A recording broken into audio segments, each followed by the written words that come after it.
2-3 வரிகளில் எது முக்கியத்துவமானதோ அதை மட்டும் சிந்தித்து கொண்டிருந்தேன். அப்பொழுது எனக்கு தோன்றியது, திராவிட இயக்கம் கருணாநிதியில் தொடங்கி அண்ணா திராவிட முன்னேற்ற கழகத்தின் பிறப்பு, வளர்ச்சி, எடப்பாடி வரையிலும் நான் நினைத்து பார்த்தபோது ஒவ்வொருவரும் என்ன செய்தார்கள், அவர்களை பற்றி நினைக்கின்ற போது நினைக்கத்தக்கதாக எது இருந்தது என்பதுதான் கேள்வி.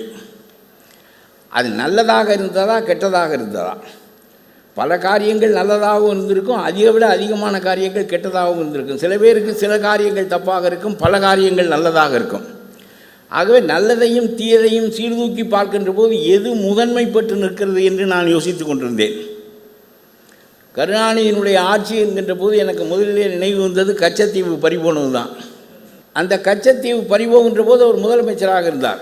கொடுத்தது மத்திய அரசாங்கம் தான் என்றாலும் கூட அதை எதிர்த்து போராடி அந்த கச்சத்தீவை தக்க வைத்துக் கொள்ள முடியாத காரணத்தினாலே இன்று வரையிலும் மீனவர்கள் சிறைப்பட்டு கொண்டிருக்கிறார்கள், படகுகளை இழக்கிறார்கள், வலைகளை இழக்கிறார்கள், தங்களுடைய வாழ்க்கையே இழக்கிறார்கள்.